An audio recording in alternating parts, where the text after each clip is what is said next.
Oh, what do you All right, let's rock and roll. Let's rock and roll. do, shuffle?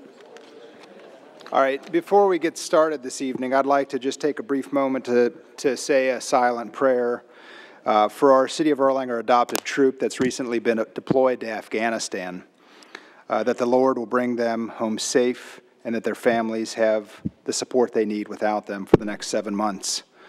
Also, I'd like to keep our Erlanger police men and women in our prayers. Lord, please protect them as they perform their daily duties to ensure the safety and peace within our city. Just a moment of silence.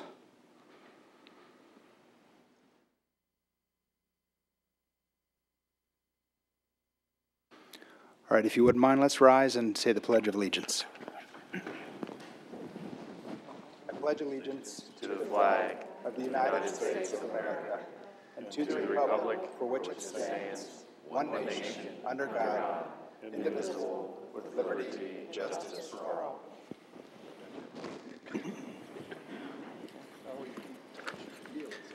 All right, I'll go ahead and call the meeting to order.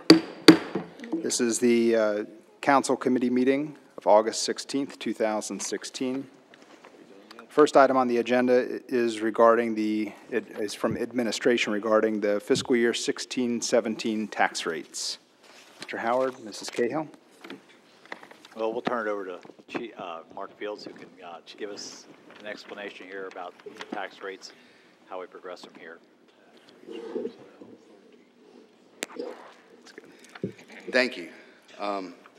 If you're looking at the handouts that we handed out tonight, this goes down and shows you what some of the projections would have been. If you remember when we did the budget, we projected a 1% decrease in that line item for property and tangible tax coming in. What we're proposing tonight is a little more than that 1%. It's actually a 10 cents per thousand, per thousand reduction like we did last year. So if you're looking at that and what the difference would be of what we budgeted, it would be the second page.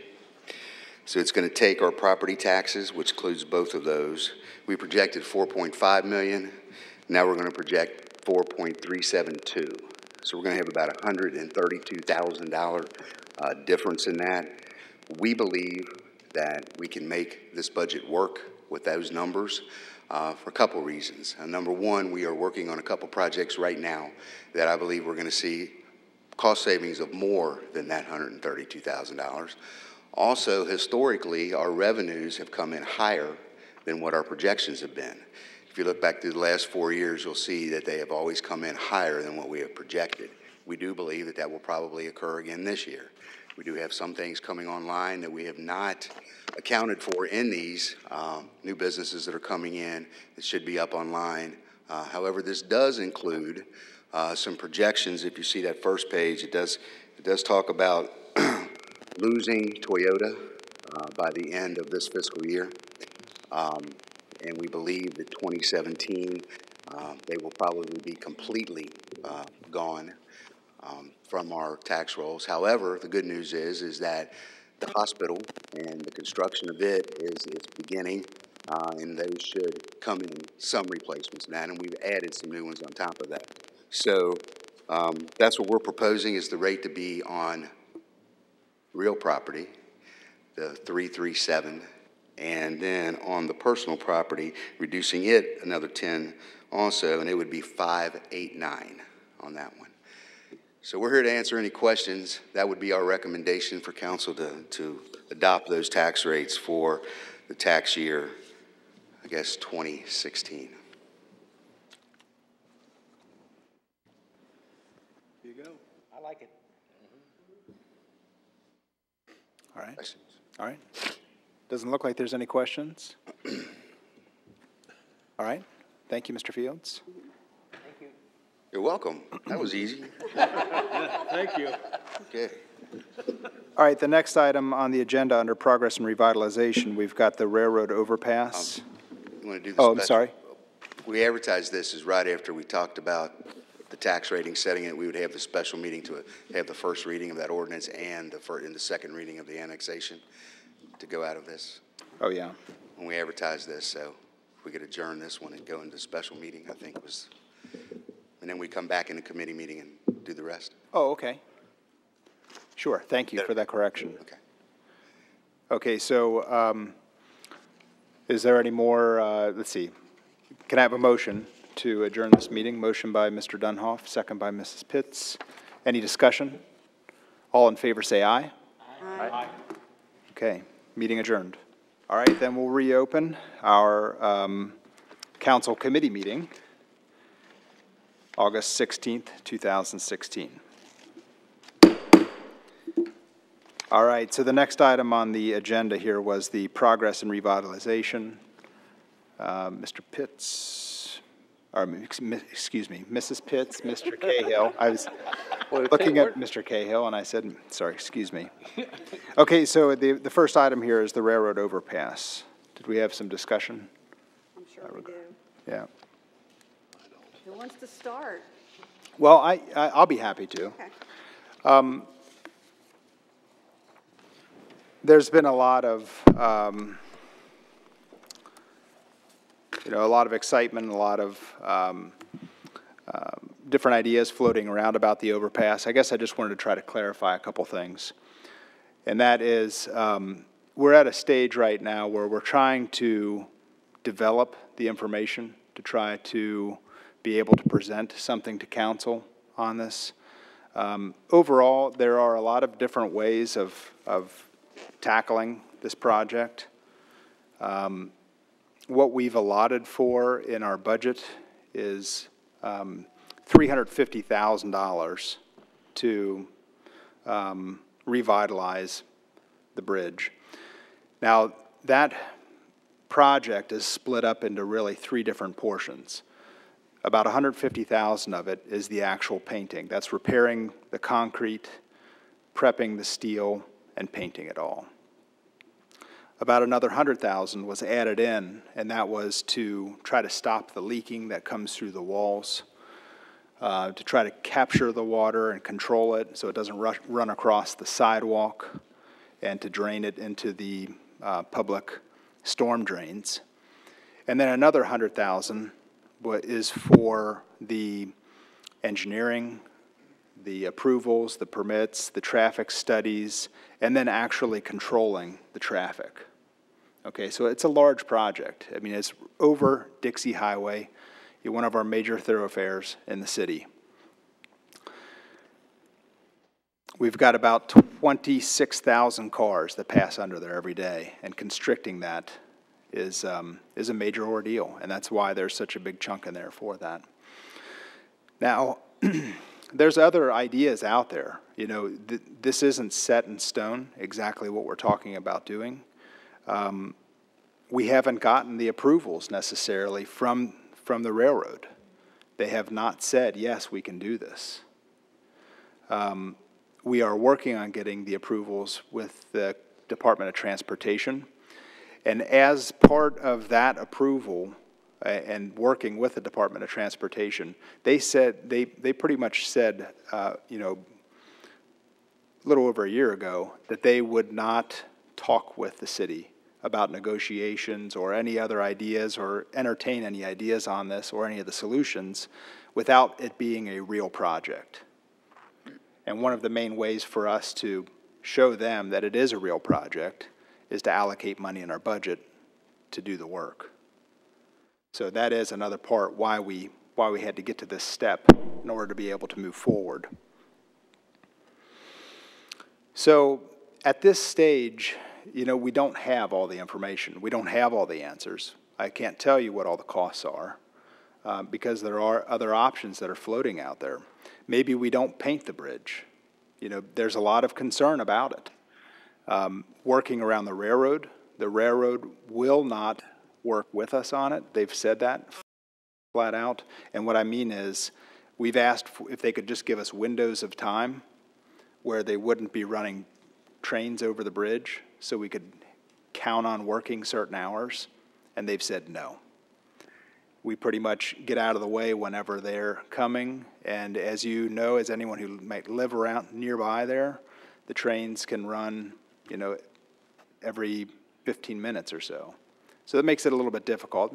Puts an extra challenge into the work. So, you know, working with the railroad, the fact that we know that there's lead paint on the bridge, there's another issue into the steel portion of that. So, you know, we've looked at other ideas. You know, what if we put a facade up that covers it instead and just hide the bridge?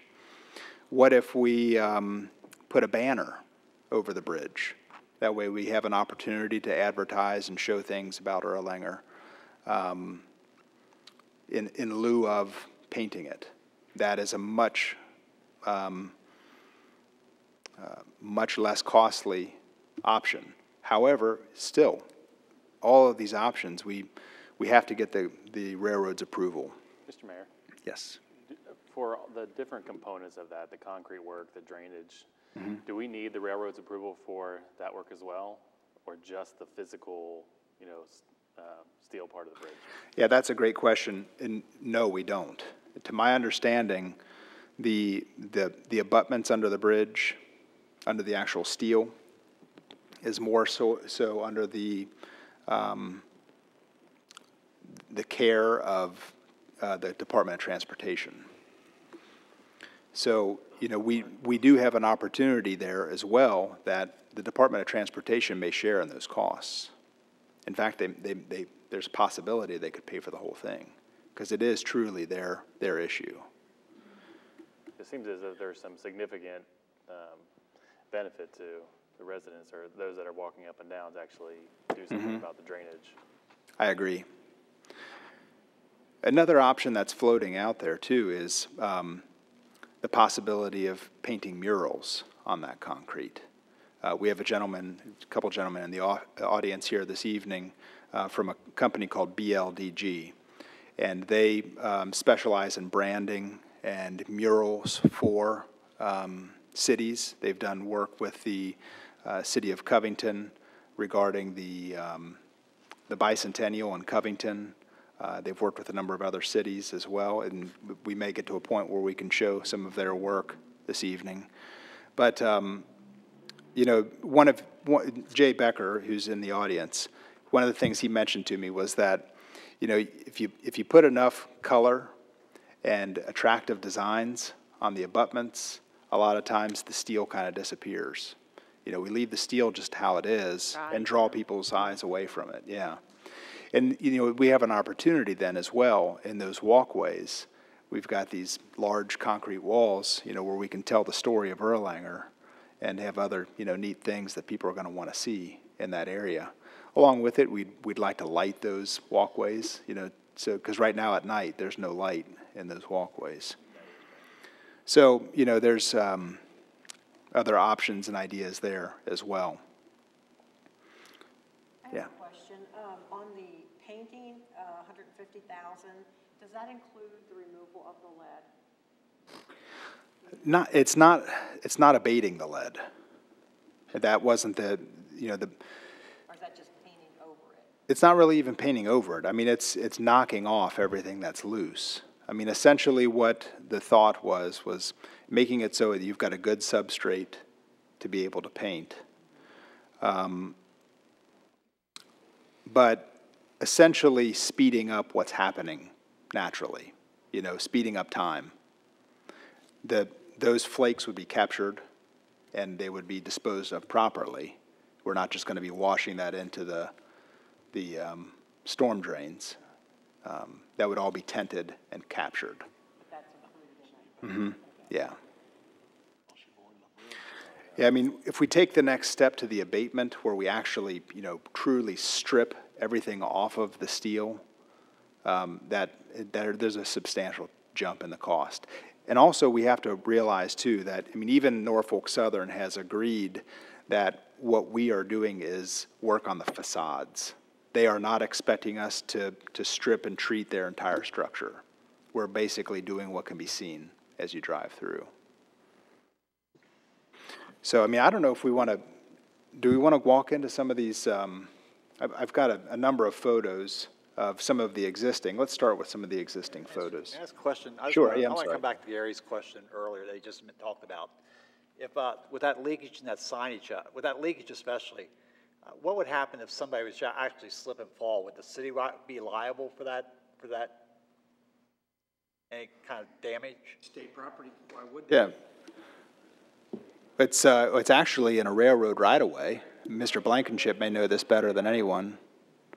If someone were to slip and fall underneath there, since it's in a right-of-way. Yeah, there's actually a 1934 contract that we looked at this morning that makes it pretty dang clear that all of that railroad and all of the underpass is either owned by the railroad or the state.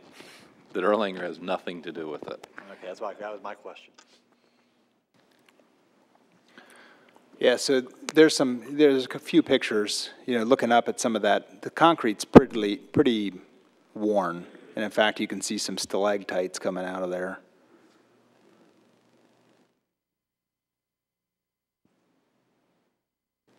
Got some open spots where we can see rebar coming through and mud washing down the face. Thank you, Jenna. Yeah, that was just before I discovered that is not chocolate. Did you try to eat it or something? Again, we can see some spalling, some cracking.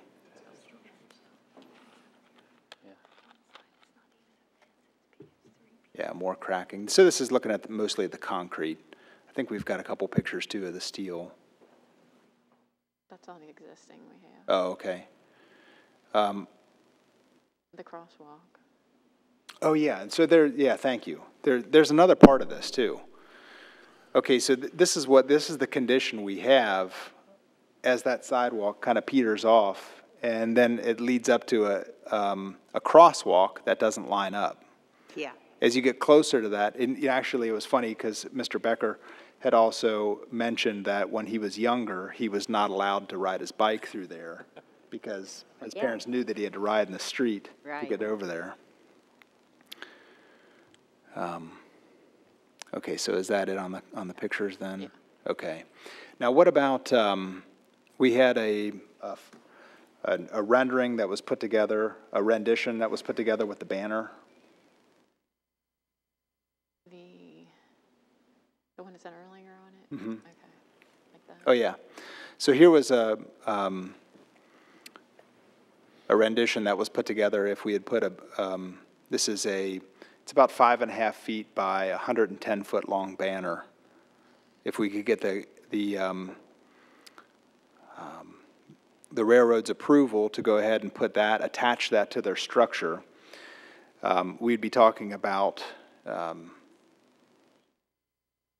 instead of spending all that money on the painting, those banners we'd be talking about spending about $6,000 to $10,000.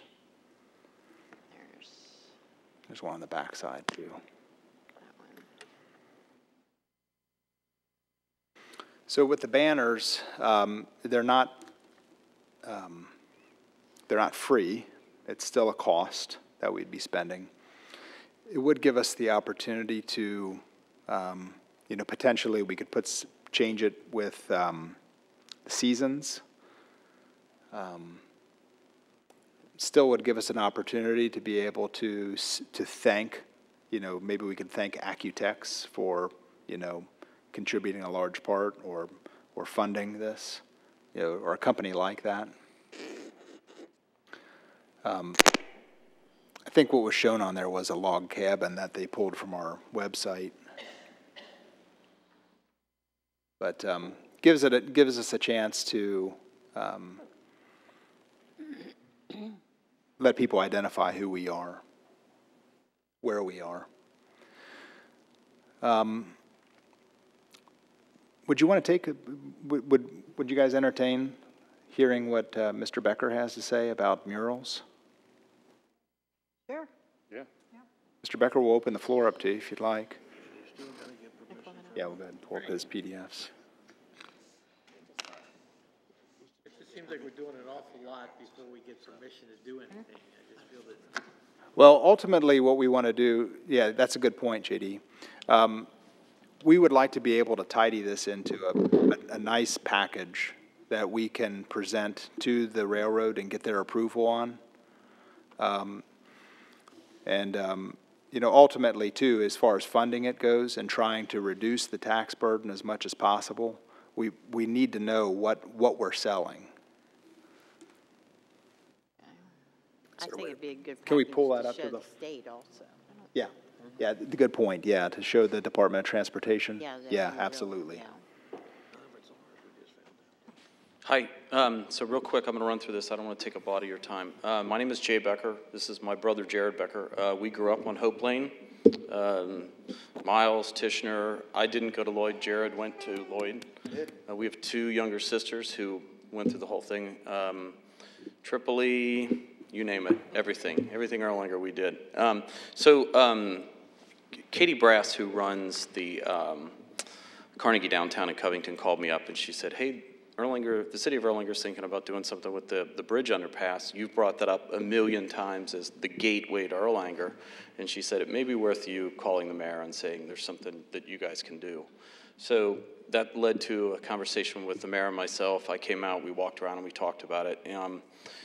What we've had a lot of success. So first of all, let me step back a second. So BLDG is a branding and design firm I founded 4 years ago. My brother, a lot of family members work there. We have 13 people, but we're a design studio.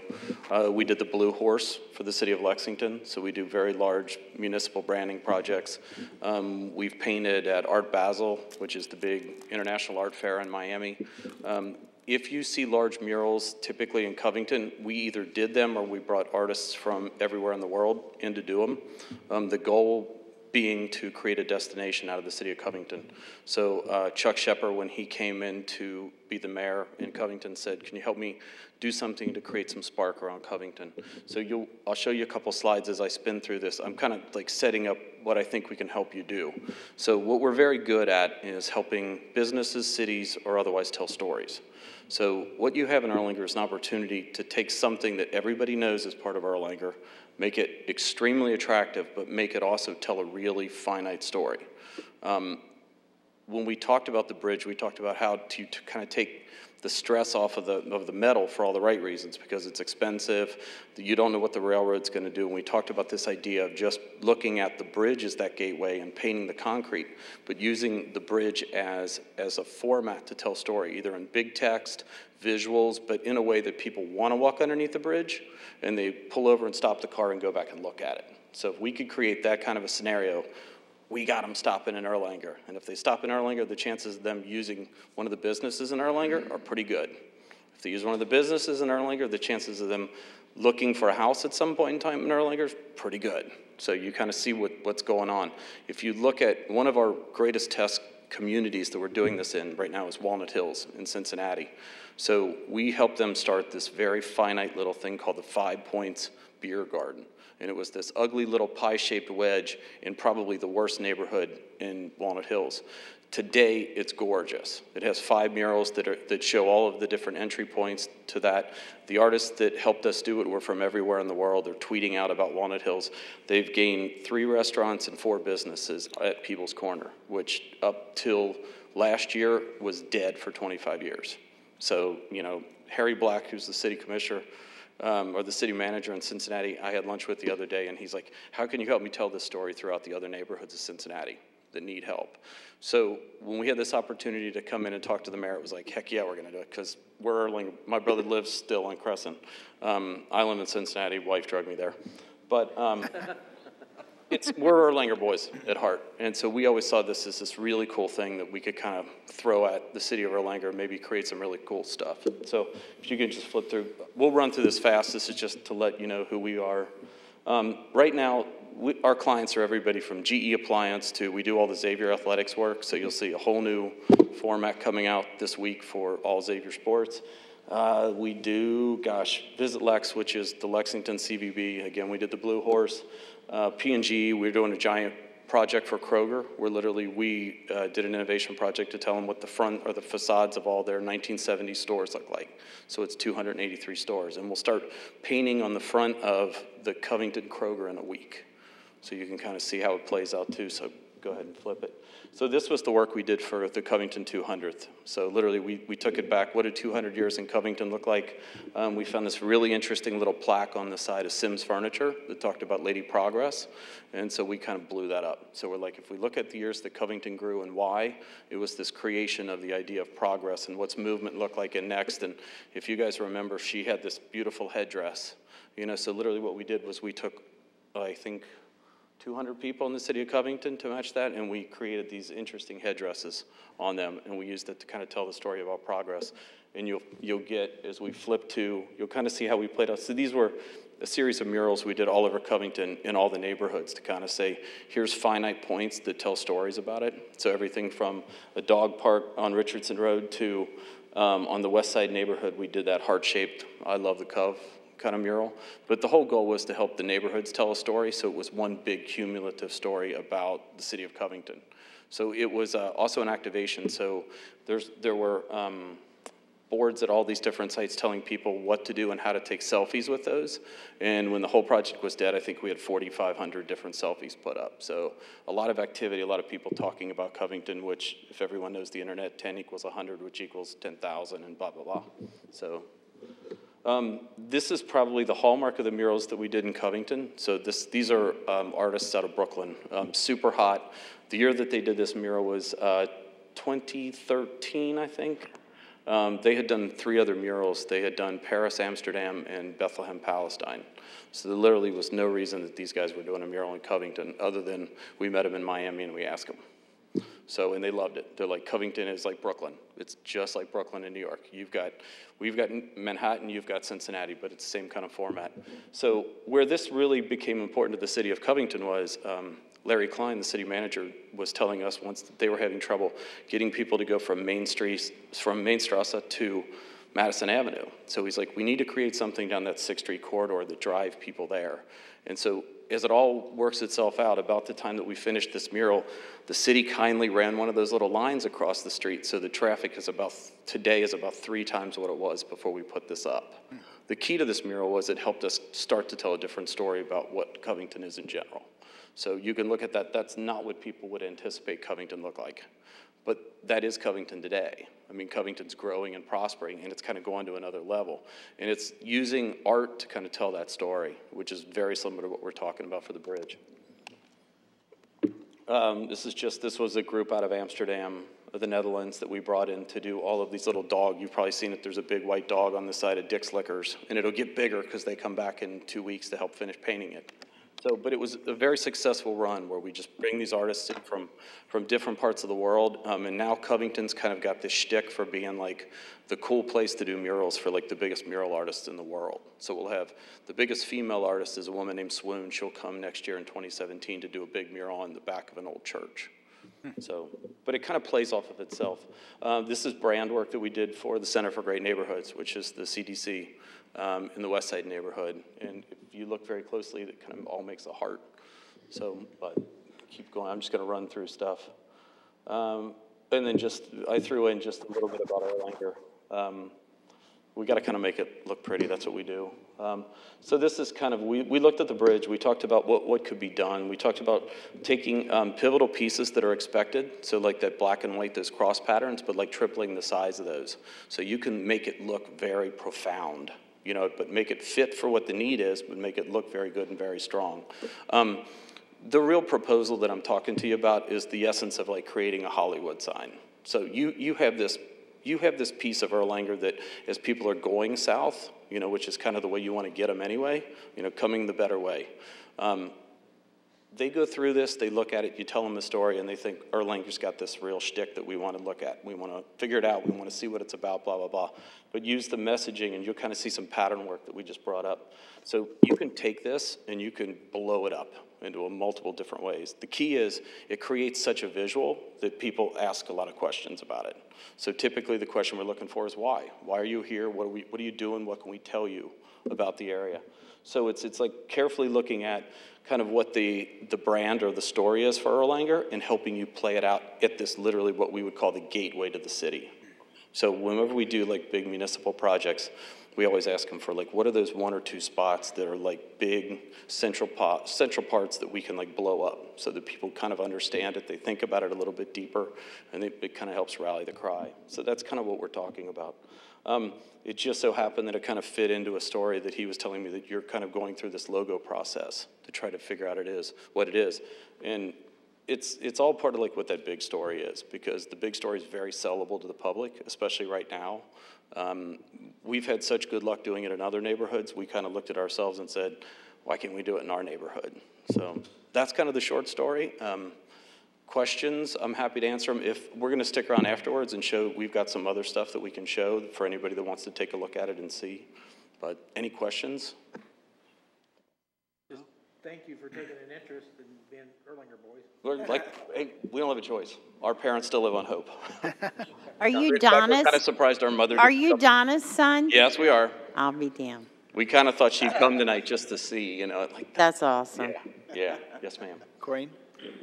Have you, so what you're talking about is something to attach to the bridge? No, we're talking about like literally concrete. cleaning up the concrete structure, like fixing the parts of it that have issues, and then creating pattern work and story that'll go on the walls so that like you're kind of seeing part of a story when you drive underneath it going south.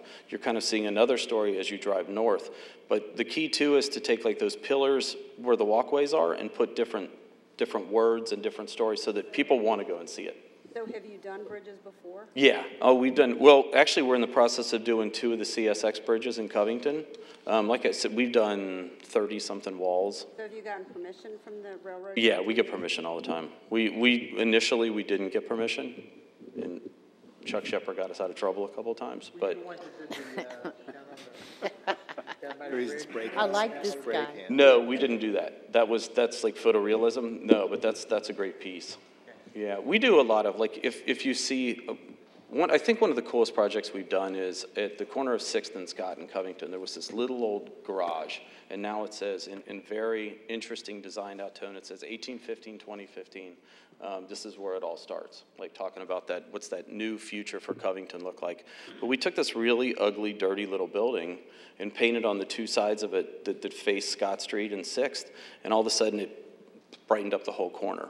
You know, and literally we did a project for, if you see that really interesting bus that says Ride 35 all over it, so we designed that. So they were like, how can you make us more pertinent to the youthful people? And so once they saw that 6th Street building, they were like, come down and do something for us.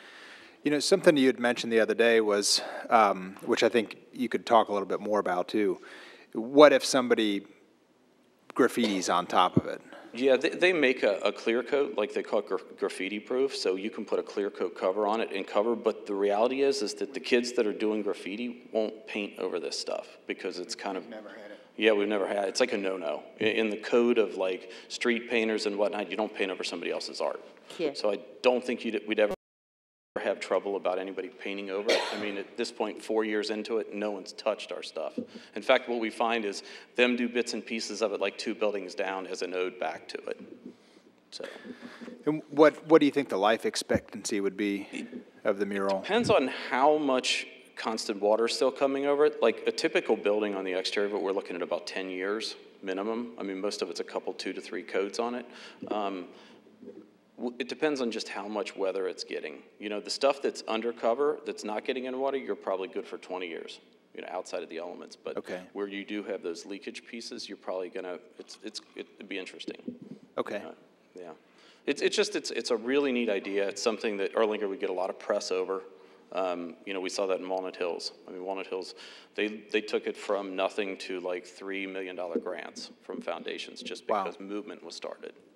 Yeah, that was the next thing I was going to say. Do you find that your work is paid for by grants? It can be. Some of the different foundations in Cincinnati, the Ralph and Virginia Hale Foundation, they fund a lot of our work. The Greater Cincinnati Fund has funded some of it. People's Liberty, which is an offshoot of the Hale Foundation, they've funded some of it. But at this point, we're doing it so much that everybody from the Kresge Foundation, which is the Kmart money, to the Ford Foundation has paid for work that we've done. Because everybody wants the story played out to kind of help grow neighborhoods. Okay. Yep. Wonderful. Well, thank you. If there's, Yeah. What kind of money? Appreciate it. oh, yeah. Welcome. Thank you. Now, yeah, so Renee was just asking what kind of money. I think when we were talking the other day, we were talking in the $25,000 range. Yeah, I would say 25 to 40, depending on really how much is there, because we don't know. I mean, it's the interesting part would be how much cleanup's gonna be there, and how much coverage there has to be. So, yep, great, thank you all. Thank you. Thank you. All right, was there any other questions or discussion on the railroad overpass? I know I didn't touch on everything. I got a question. Yeah. Where did that logo come from on the other over? Something wonderful's about to happen here or something?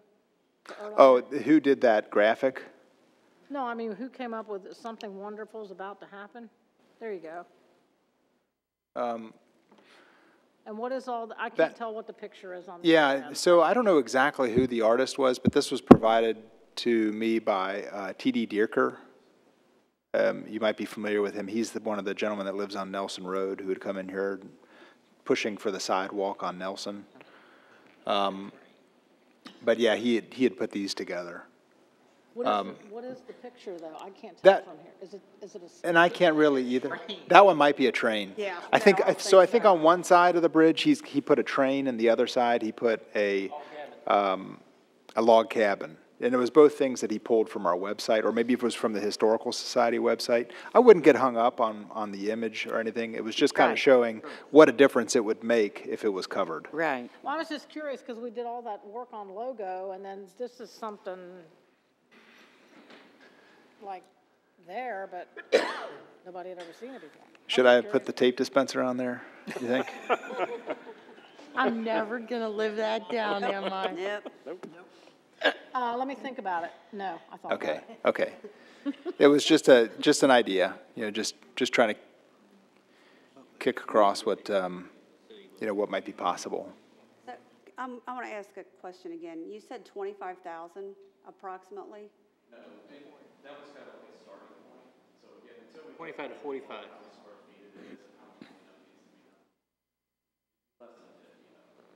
Even with the cleanup you said, like if there's lead and stuff? No, this wouldn't be any of the, Okay. This is This is just the just the- walls. just the This is concrete. just Gotcha, walls. Gotcha. Okay. and I think we could probably even treat this as two separate projects too. I mean, we could do the patching and repairs. We could find a company, maybe a restoration company that might specialize in just that, and then leave the mural work to BLDG or something to that effect as well. So do we have any result, or do we know when we'll find out, like the EPA testing results? I don't know that I don't know on that, Corinne. I know we had a test that was done back in 2011. Okay, I thought. I'm not aware of any current one. I am. Anything else on there? Are we safe to move on? Mr. Skidmore? I don't know where a lot of people have seen the murals on the flood wall in Chillicothe. Did y'all have anything to do with them? They've got probably 40, 50 murals on the flood wall down here. If you get a chance to see them, they're amazing. Chillicothe. Yeah. I don't know who done it. Did some of those help down there? Really. But they were Okay. several years getting them together. Okay. All right. If there's no other, okay, go ahead, Vicki. Question for Mr. Nix.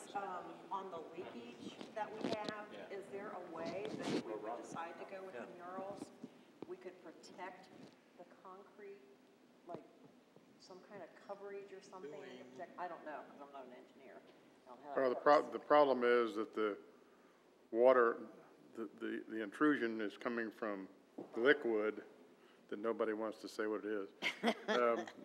It's coming from. Not chocolate. It's coming from the ballast on the bed of the railroad. And it's coming through the walls and through the cracks. And what we had envisioned as far as doing those walls, even before the mural thing came up, was grouting those joints and then recognizing there was still going to be some coming through after the painting was completed on the concrete work.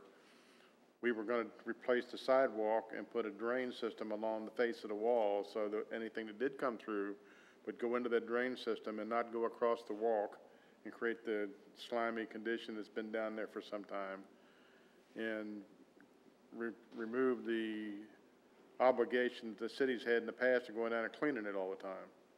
But that's not going to totally remove it. So there will be some leakage over the top of the abutment or through some of these cracks, because that, again, is part of the railroad's responsibility. And we just heard earlier about the contract that was signed in 1934, I guess. The railroad has a responsibility of dealing with that, but we know that they're not going to do anything. And the highway department had some responsibility for some maintenance too. The contract had responsibility as far as the original construction, what part was the railroad and what part was the highway department. And afterwards, then it had a section that defines how much or what part of that structure had the responsibility of the two different agencies to maintain it. But as the mayor indicated, all of that excluded the city of Erlanger. We still have a sidewalk system that goes down along the highway, and we still have to deal with it. And so we want to make it safe. No matter what the outcome of this whole discussion is, we probably have to address that issue one way or the other. We have to address the crosswalk part that we showed in the slide. And the thing that the mayor didn't bring up that we discussed this morning is we think there needs to be some additional landscaping. We've landscaped one quadrant. You saw a nice picture of the wall and the landscaping, and it's gotten very mature. But there are 3 other corners of that underpass that need to be addressed, and we've talked about that this morning too. Okay. Good.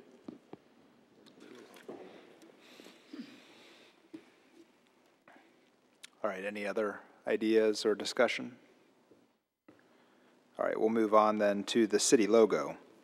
I think this is more so my item. Do you have that photo handy? Okay, so in the interim, while we are, and maybe it's not interim, but this was a logo that was put on the code officials' shirts. So it's pretty much what we've got right now. Very similar to what's on our flags and such, but the only thing that's different is that the colors are changed. And my thought would be that we go ahead and take this as it is and start to insert that into some of the letterheads, the business cards, and use that with the new color scheme.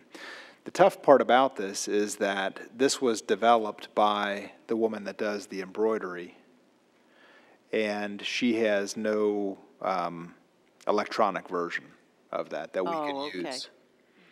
So just as with anything that we, all the different options that we had looked at, it takes another step from that point to go ahead and clean them up and make them, photo ready or make it into a graphic that can be used and blown up to, 10 feet tall or whatever it's going to be, or used in future embroidery or printing.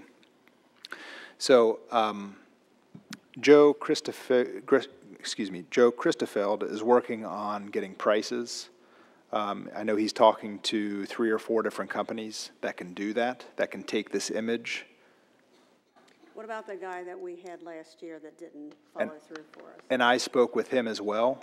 He said that he thought it would be about $1,200 to go ahead and, to what we already paid him? Mm-hmm, to clean that up and to make that into, and then basically creating that in a JPG format, a TIF, an EPS, and all kinds of different, electrical formats, so we could use it for basically anything in the future.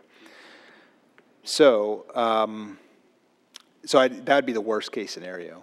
It'd be $1,200, but ultimately, I'd be looking. I think that's wrong. I'm sorry. I just think that's wrong. He didn't do anything I would for us. think that he would eat that $1,200. I mean, we paid him a couple $1,000 and we got nothing. I just can't imagine he would. Except pictures of other people's logos. Yeah. I The mean, upside down that's people's I'm just logos. very upset about that. Not you, just that. Sure. Well, I did go to him and asked, what it would take, and that's what he came back with. He said he thought it would take about $1,200. It doesn't mean we need to go back with him. We can see what other companies would charge. If other companies are charging much more for that, we'd come back and talk with you about that, but go ahead, Renee. I'd be afraid to go back to him. It's like, how do I say this? Mess over me once, shame on you. Mess over me twice, shame on me. That's just wrong. Okay. It really is. Yeah, Well, let's not get hung up on that. I No, mean, the let's- idea is, no. do we have the city council's approval on, I think that is really sharp looking. It looks great on the shirts. I like it too. I was just wondering though, the star, from this distance. Yeah, it's more like Gallatin County, isn't it? Well, yeah, when I looked at the star up here, it's outlined, I'm just wondering if like a faint Oh, yeah. outline of blue or something. I don't know. I don't know Yeah. what it would look like, but Yeah, that does seem like it would be nice. I do need to move it curious north what a other people little bit. thought. Yeah, it looks fabulous like that on the shirt. Have you seen them? No, but I Oh, like yeah, it. it looks really sharp.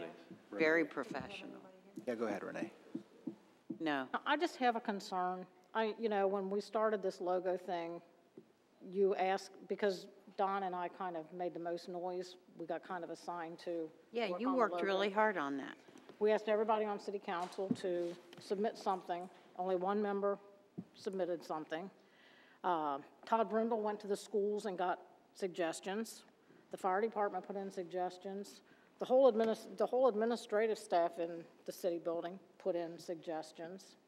We brought them to council. There was, I think, 83. And we picked one that one of Todd Brindle's people had come up with, one of the students. We asked her to go back multiple times. Change this, change that, fine tune it. She did everything we asked. Todd Brindle was the go-between on that, did a fantastic job. And then we finally said, well, we're not really sure we're gonna do anything yet.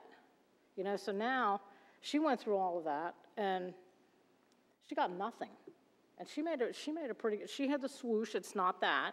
She had the swoosh and she changed it, she changed fonts, she did everything. And it's like, there you go.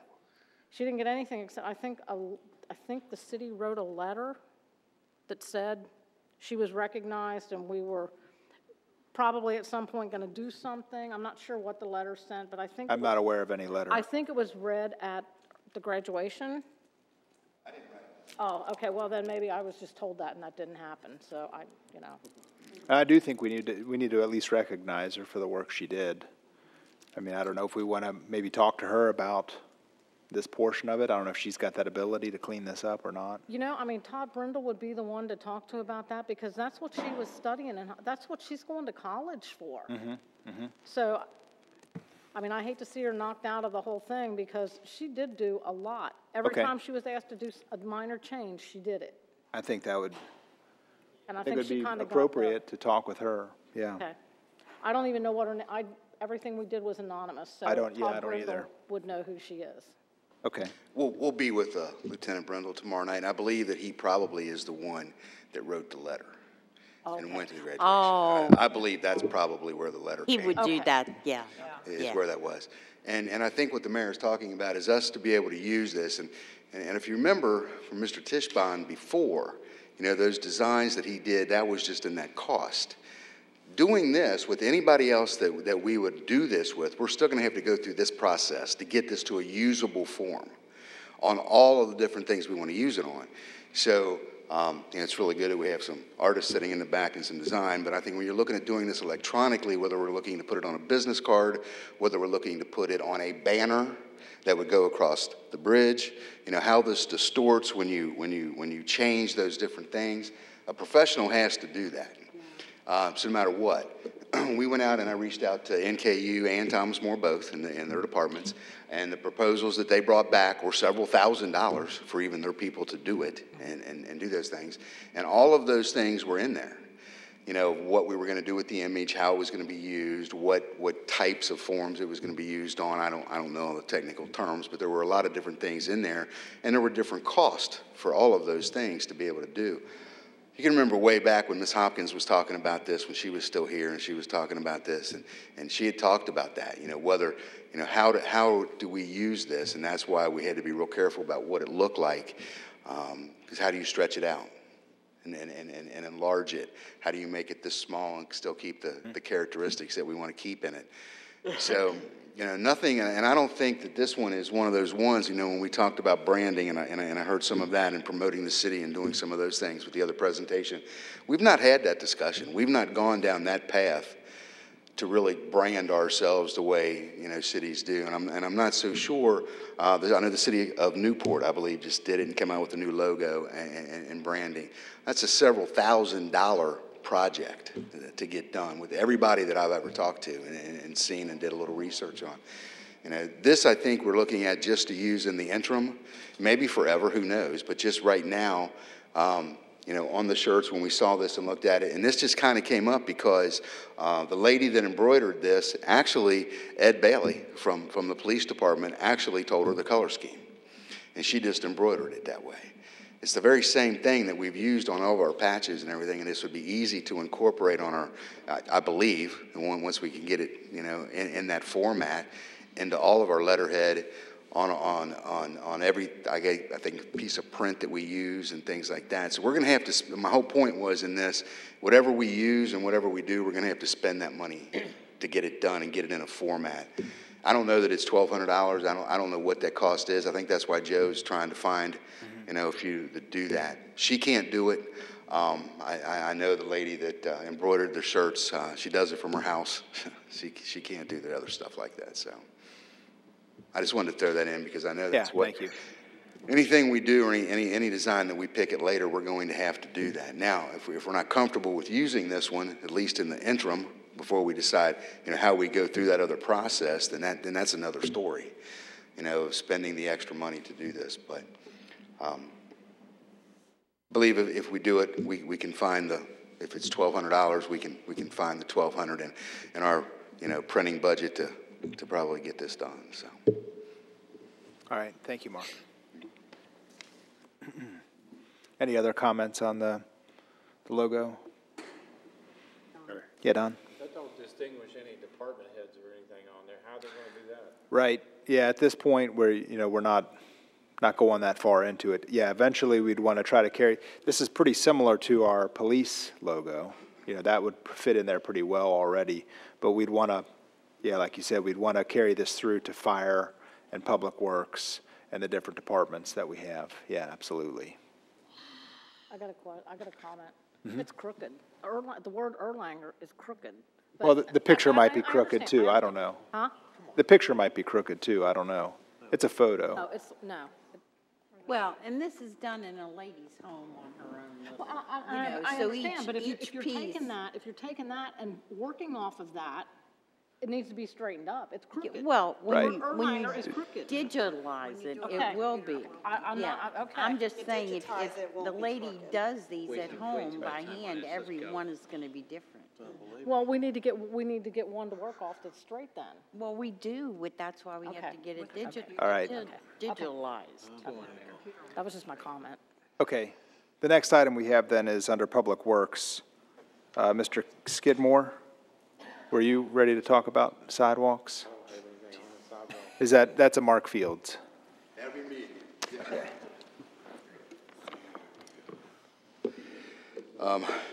Sidewalks have become an issue. We've gotten several complaints around the city about sidewalks being in disrepair. So I wanted to bring your attention to the ordinance, and I talked to the attorneys about this already. But the ordinance that we have today talks about the owner's responsibility. So the owner's responsibility is to maintain that. And it says, you know, each and every sidewalk in the city shall be maintained, repaired, and reconstructed by the owners of the abating real estate at their sole cost and expense to a condition which is reasonably safe for pedestrian use and free from holes, cracks, upheavals, and other defects therein, and any future sidewalk reconstruction, therefore, shall be conform to the Planning Commission's regulations on how to do that. Now, it also says in here how we enforce this, okay?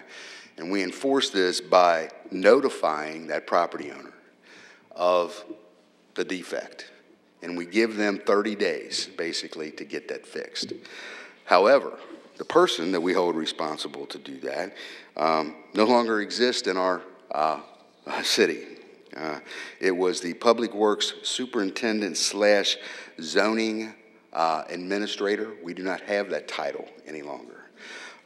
So in essence, what I'm saying is we can't enforce this ordinance. Okay. Now, I know there's been some discussion. I've had discussion with several of you, the mayor over time, and some people. We haven't done a whole lot with sidewalks as far as trying to go out and get the ones that we know are in disrepair fixed. However, I know there is some concern that if we go out and we try to do that, put that back on the property owner right away with all of that, is the property owner actually going to be able to do that? So there has been some discussion about, how do we assist in doing that? Talking to Mr. Viox, and I guess it was several years ago when we went down through a program like that, I do believe that we set up a program where there was some shared cost. There was also, I think, a line of credit maybe set up with a local bank that at a very low interest rate that people could use and do some things. We could look at setting up a program, doing something like that. Mr. Meyer and I talked at length last Friday about it. We have a line item in the budget that's called road maintenance. And I would love to see, and I think from speaking with Public Works also, we would like to see a line item actually put in to the Public Works in the upcoming budgets for sidewalk maintenance, so that we have monies available that when in fact emergencies, come up, that we can take some action to do that. I think it's a deep discussion or a further discussion than maybe, everybody is prepared for tonight to decide which way we want to go. But the one thing for sure is that we have some sidewalks around that need attention. Stevenson Road is one in particular that we need to begin to work with the state on.